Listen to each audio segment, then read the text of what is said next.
Hello, and welcome to Discovering True Health, your weekly deep dive into health and wellness. Thank you so much for joining us today. Before we get started with today's show, please hit the subscribe button. It helps us out a lot, and you'll stay up to date on all our upcoming shows. You can also check out additional information on our website, Instagram, and Facebook. All those links are below. So the massive immigration crisis at our southern border here in the US and the fentanyl crisis are directly connected, as fentanyl produced in China and Mexico is being trafficked directly into the US by Mexican cartels over our southern border, with most of the fentanyl coming through points of entry. Just several months ago, Border Patrol agents in Arizona seized 102 fentanyl pills and 14 pounds of fentanyl powder being smuggled over from Mexico. Also, researchers have found that over 110,000 people are dying from fentanyl-driven overdoses a year, which is 300 people a day, and most are young, under the age of 40. Unfortunately, our government is turning a blind eye to the border crisis, which is creating a really dangerous circumstance for the American people and for our children. So we all need to take steps to protect our own families. So today on Discovering True Health, we are going to discuss what we can do to protect our children from this deadly drug. And we're also going to talk about substance abuse statistics post-pandemic and how the pandemic affected our children. So my guest joining me today is Richard Capriola. He's a mental health crisis and addictions counselor for over 2 decades at the Menninger Clinic in Houston, Texas, one of the top 10 psychiatric hospitals in the US that specializes in the treatment of substance abuse and psychiatric disorders in adults and adolescents. And he is also author of The Addicted Child, A Parent's Guide to Adolescent Substance Abuse, which is an absolute must-have resource for any parent navigating through substance abuse with their adolescent. And also, if you missed our last episode with Richard, definitely go back and check it out. The link is below. Richard shared some vital information for parents dealing with drug abuse with their teens. So welcome back to the show, Richard. Thank you so much for joining me again today. Hi, Christy. Thank you so much for inviting me back to the program. It's a pleasure to be with you here once again, and hopefully everyone who listens to us today will walk away with some more information. Such important topics, especially Yes. protecting our children. Yes. Now, the fentanyl epidemic, as mentioned just a second ago in the US, is an absolute disaster that parents need to be aware of and protect their own children from. So how is this affecting our children specifically, and what are important facts that parents need to know about fentanyl? Well, as you pointed out earlier, Christy, fentanyl is potentially a very deadly drug. It is killing far too many people every year. There is an epidemic of fentanyl coming into this country, and sadly, it is affecting and destroying the lives of too many people. It is a drug that is not seen very often in the adolescent population. It is not a drug that teenagers are being driven to. It seems to be impacting more the adult population than the adolescent population. But with that being said, it's important that parents be aware that this drug is out there on the street, even though it may not be very popular with kids, with teenagers right now. But it's important that parents learn about this drug, and just as important, that they educate their children, their teenage children, that sometimes the pills that they might be buying on social media, or the pills that they might be given by friends at school, may contain fentanyl that they didn't know about, and the people who gave them the drug or sold them the drug didn't know about. So although it's not a drug that teenagers actively go out and look for, like marijuana, it is something that parents need to be aware of, and help their children become very knowledgeable about the fact that these drugs that they buy on social media or through the internet or on the street may inadvertently contain deadly fentanyl.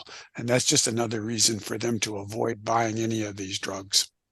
Absolutely. And I think that is, as far as the children go and the teens go, that is where the issues that they're not actively looking to go buy fentanyl. But I had an expert on here talking about how a lot of these drugs, like you said, are laced, like marijuana can even be Yeah. laced with fentanyl. He's seen like pills that these kids think they're buying MDMA, or they think they're buying something like Adderall, and Hmm. they're pressed to look exactly like those pills, and they are fentanyl. So what That's types right. of drugs that we're seeing that we need to be aware of are or can be laced, possibly laced with fentanyl? Well, just about any drug, has the potential to be laced with some type of illicit substance, and because as it comes down the supply chain, it may change hands 10, 15 times before it actually gets to the street, and sometimes as it moves down the supply chain, people may be adding other things to it.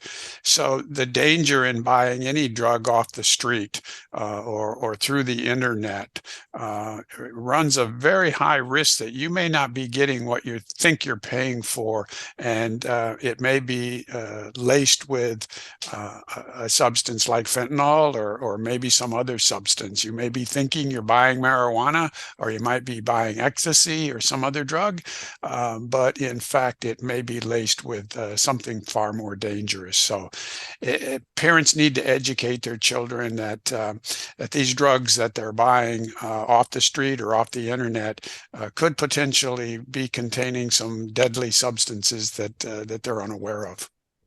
Yeah, so important. And what are the different steps you recommend parents do proactively to protect their children from fentanyl overdose? What would be some of the vital components of the conversation that parents need to have with their children?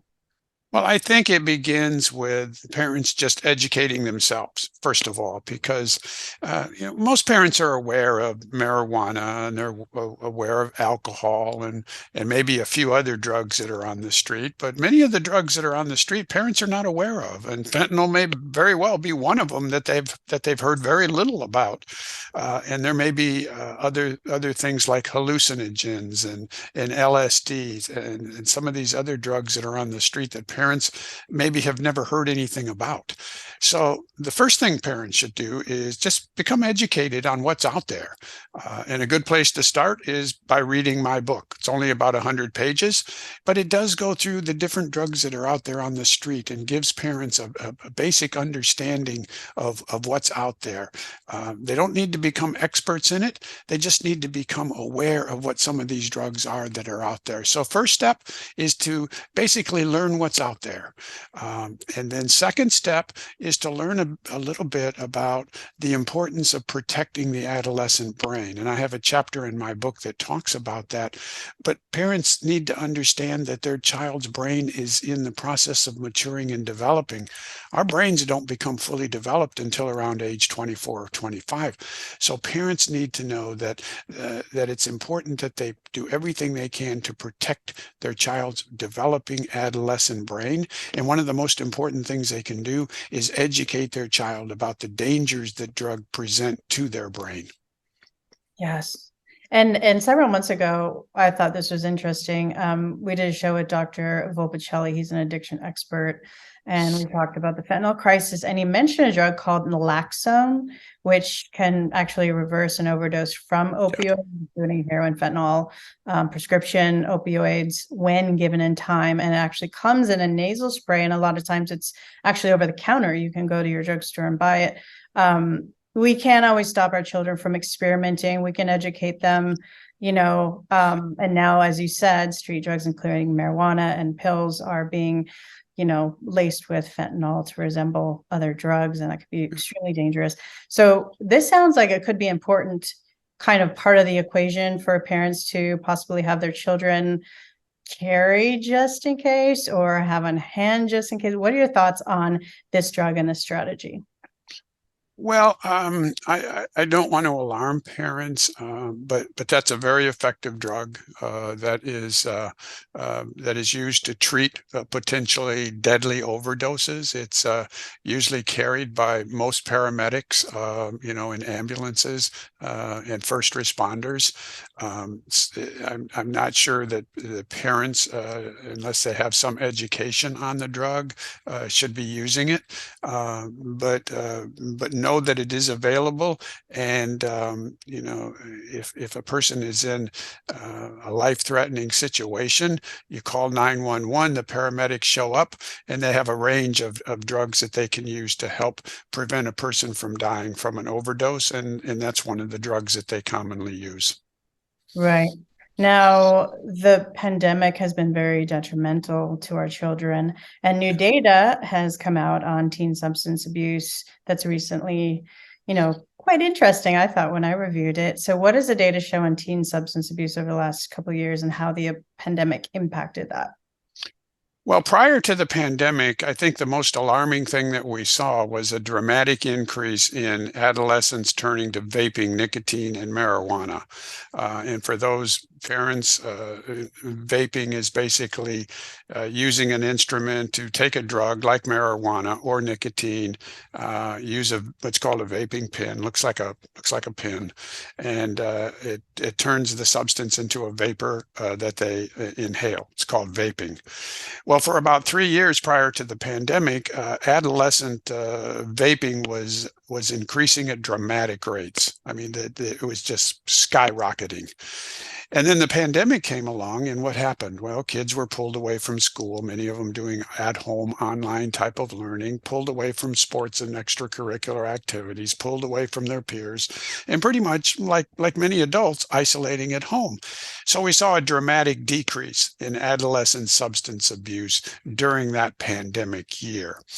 Um, a year after the pandemic, what we noticed was a rebound, an increase in adolescent substance use.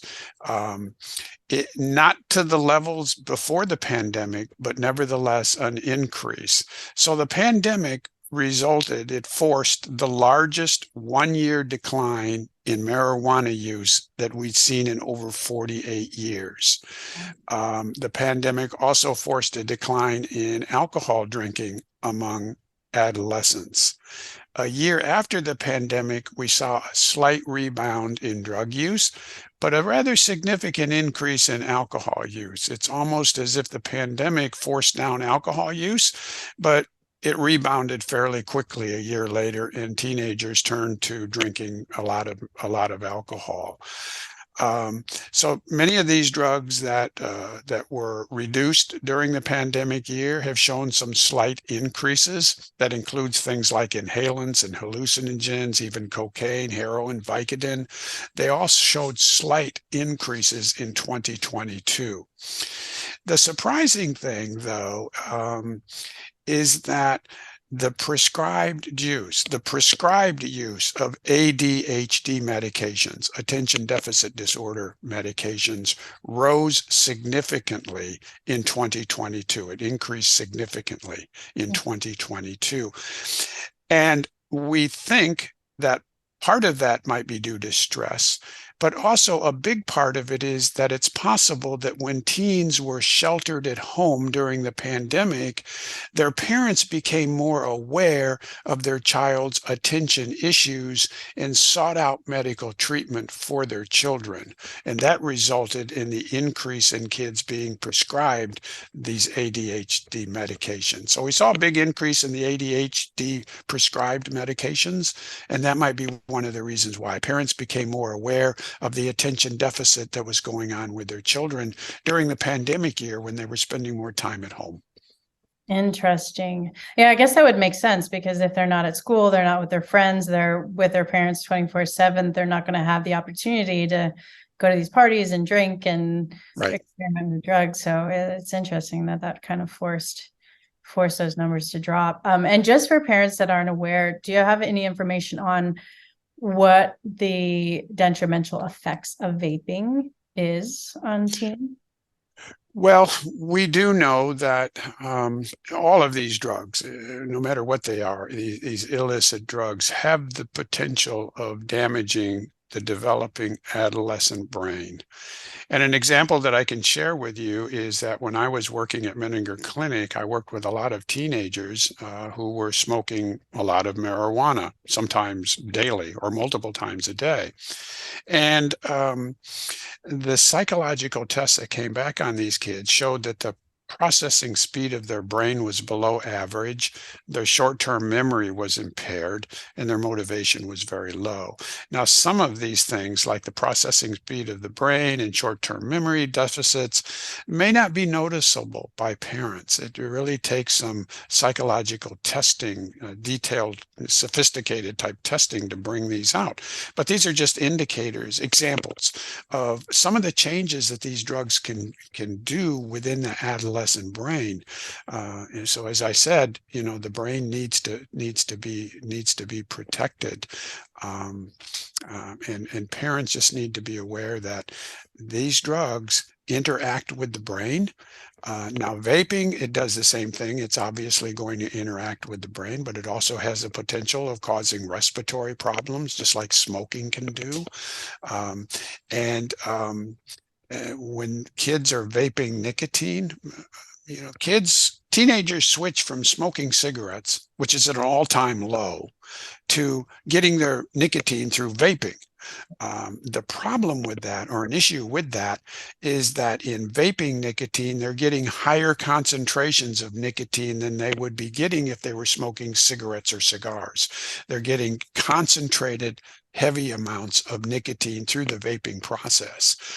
So when they're vaping nicotine, it's not like we're smoking cigarettes. They're getting much more nicotine into their system, into their lungs, and into their brain. And the same thing can be said about marijuana when it's being vaped too. It's going into their lungs, which obviously and sometimes can cause, potential damage there. But all of these substances end up impacting the brain too. Right. That's a great point. And I'm sure because as opposed to smoking a cigarette or smoking a joint, when you're vaping, you can't smell it. It's easy to hide. You could do it Yeah. indoors. Nobody would ever know. You could take a quick little hit on the vape and put it back in the pocket. So you could be doing it all day long, as opposed to if you're smoking a cigarette or a joint, you'd have to be outside in a kind of hidden area as a teen doing that. So. That's right. And that's why it is so easy for these teenagers to conceal the vaping pen. They can just carry it in their pocket. When they're at school, they can head off to the boys' room or the girls' room, and they can take a couple of hits on a vaping pen and go back into class, and you would never know that they were doing it. And that's why it's so hard sometimes for parents to discover that their children are vaping. These kids fly under the radar. They're very clever. And unless parents know what to look for, or know what the warning signs are, or know what a vaping pen looks like, it's very easy to miss those signs. Right.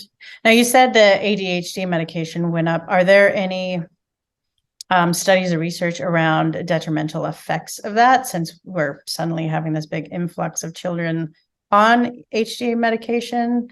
Or is that something you're not kind of? Well, the increase that we saw was in prescribed medications of Adderall and Ritalin, ADHD medications. So they're being given to these kids under medical supervision. So Right. the risk of any damage or them being detrimental is very low, because these are medications that are being taken under a doctor's supervision. They're prescribed medications, so very little risk of them causing harm. Right, as long as they're not abusing them. Now, you also mentioned teen gambling is an issue with Yeah. teens as well. What do parents need to know about teen gambling? I think parents need to just be aware that that's an issue out there. It's not extensive. It's not as widespread as obviously substance abuse is among teenagers. Probably between 4 and 5% of adolescents between the ages of 12 and 17 meet one or more of the criteria for having a gambling problem. So it's not a large percentage, it's probably 4 to 5%. But among high school students, 60 to 80% report having gambled for money during the past year. And 4 to 6% of high school students, 4 to 6% are considered pathological gamblers. So it's an issue that parents just need to be aware of, not become afraid of, but just be aware that that's an issue that's out there. Now, these teenagers, they will gamble. Some of them might bet on the World Series, some of them might bet on the Super Bowl, some other types of forming of gaming, and it sort of comes and goes, and it's probably not too concerning. But parents need to be aware of what some of the warning signs are that might lead them to think it's more than just a casual type of sports event. And some examples would be if your child starts to sell their personal property to get money, if they borrow money and don't pay it, don't pay it back, or if they have large amounts of cash that they can't explain, or they have a great deal of debt, or strangers seem to be calling on their phone with increasing frequency, or they have unexplained absences from school, or if they're spending hours on online gambling sites. So parents just need to be aware that although this is not an extensive problem, it's not affecting a large number of teenagers, it is an issue out there that probably is affecting 5% or so of kids between the ages of 12 and 17. Interesting. I had no idea that was going on. And I suppose the technology, these kids are growing up with easy access. They have their phones. There's probably a lot of gambling apps. Internet, there's a lot of gambling sites that they can go to, so they can have pretty easy access to it. Yes, absolutely. Now, at the top of the show, I had mentioned you had written a book, and you also mentioned it throughout, called The Addicted Child, A Parent's Guide to Adolescent Substance Abuse, which I've read it. It is so incredible and so helpful and so easy to read, and just like gives you the steps you need. Can you tell us a little more about it and how it can help parents? Yeah, I wrote the book after, sitting with parents when I was at Menninger Clinic and going through and explaining their child's history of substance use and giving them a diagnosis of substance use disorder. And parents would look at me and they would say, I had no idea this was going on. Or if they did suspect their child was using a substance, they might say, I sort of thought something was going on, but I didn't think it was this bad. And these are good parents. These are very good parents doing the best job they can. They missed the warning signs because nobody told them what to look for. So when I left Menninger, I wrote this book with the primary objective of keeping it short. It's only about 100 pages, but packing in as much information as I could to help parents feel more confident about this topic. And I think one of the best features of the book are the warning signs, just letting parents know what to look out for. Just be aware. It's like anything else. When we know the warning signs, we're much more likely to catch a problem at its early stages and intervene and resolve successfully that problem. So my best advice to parents is learn what the warning signs are, know what your treatment options are, and hopefully you'll feel a little bit more confident that you hope you don't have to face this issue, but if you do, you feel better informed and more confident that you'll be able to deal with it.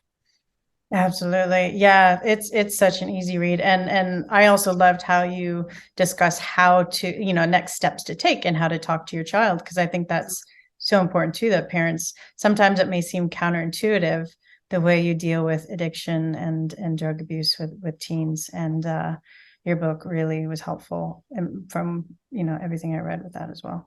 Thank you. Appreciate that.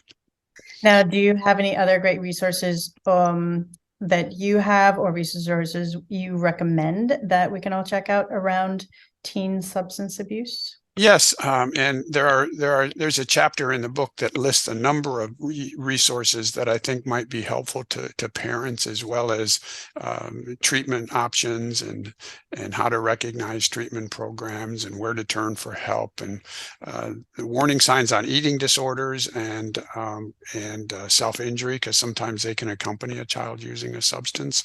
But there is a chapter on resources. Newport Academy is one example of an excellent resource for information. If you just Google Newport Academy and go to their website, you will find tremendous resources for parents that want to learn about all different aspects of adolescent substance abuse and mental health. It's a resource that I think is very excellent. Beautiful. Thank you for sharing that. I will post links below to that resource, as well as where you can find his book. Highly recommend parents check that out if you have teens. And before we wrap up the show, do you have any final words to give parents around protecting their children from the deadly opioid fentanyl or substance abuse in general? Yeah, it's a very scary topic for parents, and that's understandable. And sometimes parents want to avoid, issues that may be scary. But my recommendation to parents is, learn about what's going on, learn about what's out on the street, and do what you can to become better informed and better prepared to deal with this issue if you have to. And if you do, I think you'll feel more confident that you can intervene and help your child and your family in a way that perhaps can resolve the issue more quickly. Absolutely. Knowledge is power. Well, thank you so much for joining me again today and sharing your wisdom and tools to help parents navigate through this and protect their children against this massive fentanyl crisis we're facing in the US, as well as how your book is helping so many parents helping their children through teen substance abuse. So thank you so much. Thank you. Appreciate you taking the time to talk to me today. Remember, knowledge is power. The more you understand about your body, the better you're able to stay healthy and prevent disease. And if you like this video, please like it and share with others. This information could really help someone you may know. And if you haven't already, hit that subscribe button below to be sure you don't miss out on our future shows. And I will see you all next Wednesday on the next episode of Discovering True Health.